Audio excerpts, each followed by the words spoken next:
जय श्री कृष्णा।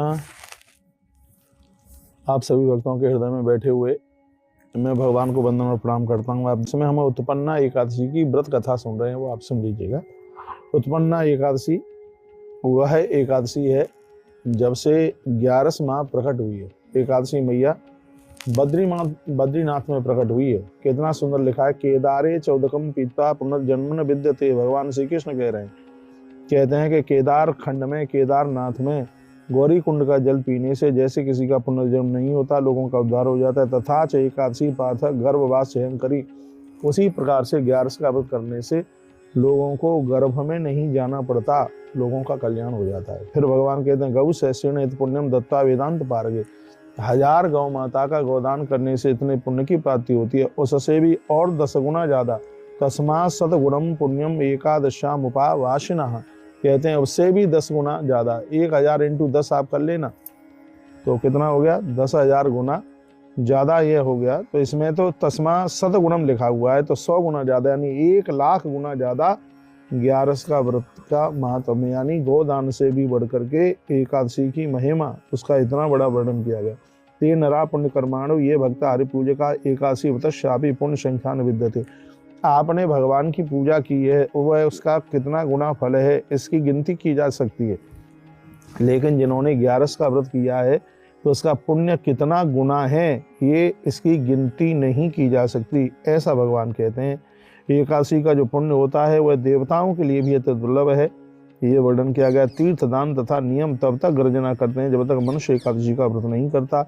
हरि वैष्णव जनों को एकादशी का व्रत जरूर करना चाहिए। एकादशी समम नास्ति कृतम यज्ञ सहस्रकम। हजारों यज्ञ करने से भी उतना पुण्य प्राप्त नहीं हो सकता जो कि एकादशी का व्रत करने से जितने पुण्य की प्राप्ति होती है। तो यहाँ कितना बढ़िया किया गया। कहा गया, युधिष्ठिर ने कहा, उत्पन्ना सा कथम देवा पुण्यम च एकादशी तिथि। भगवान एकादशी कैसे प्रकट हुई, कथम पवित्रा विशेषम कथम वही देवता प्रिया। भगवान देवताओं को प्रिय लगने वाली से 11 की उत्पत्ति के बारे में आप हमें बताएं। तब भगवान श्री कृष्ण कहते हैं, सुनिए। पुरा कृतयुगे पार्थ मुर नामातु दानवः। कहा गया, हे युधिष्ठिर, बहुत प्राचीन काल में एक मुर नाम का राक्षस हुआ था। अत्यद्भुतो महारौद्र सर्वदेव भयंकर, बहुत ज्यादा बलवान था। इंद्रोपी निरृत्यस्तेन सर्वदेवास्तथा नप। इसने इंद्र की गद्दी को हड़प लिया और सभी देवताओं को स्वर्ग से अलग कर दिया। तब यह सब देवता इकट्ठे होते हुए भगवान महादेव के पास पहुंचे और उपायम ब्रूहि में देवम रायांति काम गतिम। कहा गया, प्रभु कोई उपाय बताइए, इस राक्षस से हम कैसे बच सकते हैं। तब महादेव उवाच। तब भगवान शंकर ने क्या कहा, देवराज सुरश्रेष्ठ यत्रास्ते गरुड़ध्वजा शरण्यश्च जगन्नाथ परिपात्रा नारायण। कहा, आप सब लोग मेरे साथ भगवान नारायण के साथ चलें, नारायण के पास चलें। इस राक्षस को भगवान नारायण ही जीत पाएंगे। तत्र गच्छ सुरश्रेष्ठ सबो रक्षाम विदास्यति ईश्वर से वचः श्रुत्वा देवराजो महामति। भगवान शंकर की बात सुनकर के देवराज इंद्र सभी देवताओं को अपने साथ में लेते हुए और वह सब भगवान नारायण के पास में पहुंच गए। सबसे पहले नारायण की स्तुति की। ओम नमो देव देवेश देवदान वंदिते दैत्यारे पुंडरीकाक्ष त्रायनो मधुसूदना। उन्होंने हाथ जोड़ करके कहा, भगवान ओमकार स्वरूप देवताओं के भी स्वामी आप हैं, आपको हम नमस्कार करते हैं। पुंडरीकाक्ष मधुसूदन, आप हम लोगों की रक्षा कीजिए। देवताओं ने भगवान से प्रार्थना करी और कहा कि भगवान, हे भक्त वत्सल, हे प्रभु, हे परमात्मा, हमारी रक्षा करें। हम इस दानव से बहुत ज्यादा परेशान हैं, जैसे कैसे भी इस दैत्य दानव को आप परास्त कीजिए और हमें हमारा स्वर्ग दिलवा दीजिए। तब भगवान बोले, की दृशो दानव सक्र किम रूपम की दृशम बलम कम स्थानम तस् दुष्टस्य किम वीर्यम कहा पराक्रम। 66 नंबर के श्लोक में तो भगवान बोले हैं कि हे इंद्र, वह दानव कौन है, कहाँ रहता है, उसके बारे में बताइए। तो इंद्र ने कहा कि हे प्रभु, बहुत पहले ब्रह्मा जी के वंश में एक तालजंग नाम का मासुर उत्पन्न हुआ था। वह स्वभाव से अत्यंत क्रोधी था। उसका ही पुत्र दानव मुर आज मृत्यु लोक में गर्जना कर रहा है और मृत्यु लोक से लेकर के ऊपर के लोगों तक उसने सब कुछ जीत लिया है। तो भगवान अत्यंत कठोर महावीरो देवतानाम भयंकर। धरती पर बड़े बड़े वीर प्रकट हुए, लेकिन इसकी वीरता ऐसी है, ये किसी के बंधन में बस में आता नहीं है और भगवान इससे आप हमारी रक्षा करें। तब भगवान ने कहा कि यह राक्षस अब मेरे हाथों से मरेगा और आप चिंता नहीं कीजिएगा। तब मेरे भगवान उस दुष्ट को जीतने के लिए मृत्यु लोक चल करके आए और भगवान ने ललकार दिया। कहा, रे दानव दुराचारा मोबाहम निरीक्षया ततस्ते सम्मुखा सर्वे विष्णुनाम दुष्ट दानव।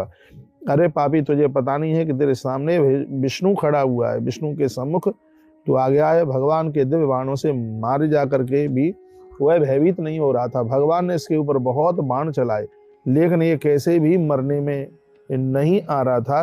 तब मेरे भगवान ने वहां से बद्रिकाश्रम का सहारा लिया और भगवान सिंगावती नाम की गुफा में जाकर के शयन करने लगे। 80 नंबर के श्लोक में लिखा है, गुहा सिंगावती नाम तत्र सुप्तो जनार्दन। भगवान इतना इसके साथ में लड़े कि भगवान को थकान हुई और भगवान बद्रीनाथ पहुंचे और भगवान सिंगावती नाम की गुफा में जाकर के प्रभु सो गए। वह 12 योजन में गुफा थी और उसमें एक ही द्वार था। उसमें सोए हुए भगवान विष्णु को वह दानव मार देने के लिए बिल्कुल तैयार था और वह उसी गुफा में पहुंच गया। योजना द्वादशवती एक द्वारा च पांडव तस्याम विष्णु पुरुषोत्तम च दानवो हंत मुद्दता। वह वहां पर जाकर के पहुंच गया। उसी के साथ महायुद्ध करने के कारण वो योग माया के द्वारा श्रांत किए गए भगवान उनके पीछे आता हुआ और दैत्य उस गुफा में प्रवेश कर गया। भगवान को सोए हुए देख करके और लिखा हुआ है कि वह दानव बहुत हर्षित हो गया, कहा अब तो मैं इनको मार ही डालूंगा। भगवान कहते हे युधिष्ठिर, भगवान विष्णु के शरीर से एकदम उसी समय एक कन्या प्रकट हो गई। 84 नंबर के श्लोक में लिखा है, निर्गता कन्यका तत्र विष्णु देहात युधिष्ठिर। कहा कि भगवान के विग्रह से वह कन्या प्रकट हुई। वह सुंदरी तथा सौभाग्य संपन्न थी। वह आयुधों को धारण किए हुई थी और वह भगवान के तेजान से उत्पन्न हुई थी। महाबल एवं पराक्रम से बहुत ज्यादा संपन्न थी। हे धनंजय, उस कन्या को मुर ने देखा, उस राक्षस ने देखा, उस स्त्री ने उससे युद्ध करने को कहा और वह युद्ध करने लगा। सभी प्रकार के युद्धों में निपुण उस कन्या ने युद्ध किया और उसके हुंकार से मुर नाम का महाअसुर है वो भस्म हो गया। ये ग्रंथ से मैं आपको सुना रहा हूँ। 87 नंबर का श्लोक है, हुंकार ही भस्म साथ जातो मुर नामा महासुरा। उस समय वह असुर मैया जी के हुंकार से भस्म हो गया। उस दैत्य के मार दिए जाने पर भगवान एकदम जागे। गिरे हुए दानव को देखकर भगवान आश्चर्यचकित हो गए और भगवान विष्णु क्या बोले। भगवान श्री कृष्ण बता रहे हैं कि भगवान विष्णु ने क्या कहा, केनायम च हतो रौद्रो अतिग्रो मम शत्रवा अतुग्रम च कृतम कर्म मम कारुण्यस्ता कृतम। भगवान ने कहा, मेरे से अत्यंत उग्र शत्रु को मारने वाला कौन, उसने इस अत्यंत उग्र कर्म को किसने ये किया है। तब वह कन्या सामने प्रकट हुई। उन्होंने कहा, तेन देवास गंधर्भास राक्षसा इंद्रादहा सकला जित्वा स्वर्गाचित निराकृता। कहा कि उसने देवताओं, गंधर्व, यक्षों और सबको उसने परेशान कर रखा था। इसलिए ये श्री सोते हुए हरि के ऊपर प्रहार करने के लिए आया। तब मैं भगवान आपकी देह से मैं प्रकट हुई और मेरे क्रोध के द्वारा यह जल करके राख हो गया। एकादशी मैया ने कहा, हे स्वामिन, आपकी ही कृपा से मैंने इसको मार दिया है, आपकी कृपा से। तत्प्रसादाक्ष भो स्वामिन महादैत्य महाहता, मैंने इसको समाप्त किया। तब भगवान ने कहा कि त्रिलोक में मुनिगण आनंदित हो गए। हे भद्रे, तुमको जो अच्छा लगे वह वरदान मुझसे मांग लो। मैं देवताओं के लिए भी अति दुर्लभ वरदान है, वो मैं तुमको दे दूंगा, वो मांग लो। तब मैया जी ने कहा, त्रिभुवनेषु च देवेषु चतुर योगेषु सांप्रतम त्रसलोके सर्वत्र तादृशम कुरु मे प्रभु। तब कहा, हे जनार्दन, यदि आप सचमुच हमारे ऊपर प्रसन्न हैं तो मैं एक वरदान आपसे चाहती हूँ जो मेरे हृदय में। वो यह है कि मैं अपने अल्परित वरदान के लिए आपसे प्रार्थना करती हूँ कि यदि आप 3 बार कहकर अपनी वाणी को सत्यता प्रदान करें तो मैं कहूँ। भगवान ने कहा कि मैं दूंगा। तीसरी बार कहा कि दूंगा। तब कहा, मैंने निश्चित रूप से सत्य कह दिया है, 3 बार कह दिया, मैं कभी असत्य बोलता नहीं, मांगिए। तब उस देवी ने कहा, हे देवेश, आप मुझको तीनों भुवनों, चारों युगों तथा तीनों लोकों में ऐसा बना दीजिए कि मैं आपकी कृपा से सभी तीर्थों में प्रधान हो जाऊं, सभी विघ्नों का नाश कर डालूं और सभी प्रकार की सिद्धियों को प्रदान करने वाली मैं बन जाऊं। हे प्रभु, आपकी भक्ति से युक्त जो मनुष्य भक्ति पूर्वक मेरी तिथि को उपवास करे उनको सब प्रकार से सिद्धियां मिल जाए। 100 नंबर के श्लोक में कहा, माम पुष्यन्ति ये भक्त्या तब बत्ता जनार्दन सर्व सिद्धि भवेत तेषाम यदि तुष्टोस में प्रभु। कह दिया सभी प्रकार के इसको सिद्धियां मिल जाएं। जो उपवास करके नक्त वेला में कहा गया है कि बिल्कुल भोजन ना करे, हे माधव, आप संपत्ति, धर्म और मोक्ष उनको प्रदान कर दें। तब भगवान ने कहा कि हे देवी, मेरी देह से तू प्रकट हुई है, इसलिए तेरा नाम विष्णु प्रिया होगा और तू सबको मोक्ष देगी, इसलिए तेरा नाम मोक्षदायिनी होगा और तेरी कृपा से लोग अपने 11 तत्वों को जीत लेंगे, इसलिए तेरा नाम एकादशी होगा। आज मार्गशीर्ष की पवित्र तिथि एकादशी तेरे नाम से जानी जाएगी और हर महीने में ये तिथि 2 बार आएगी और जो हर महीने में 2 बार तुम्हारा व्रत करेगा उसे मोक्ष मिलेगा। भगवान कहते हैं, कल्याणी, तुमने जो कहा वो मैंने सब दे दिया।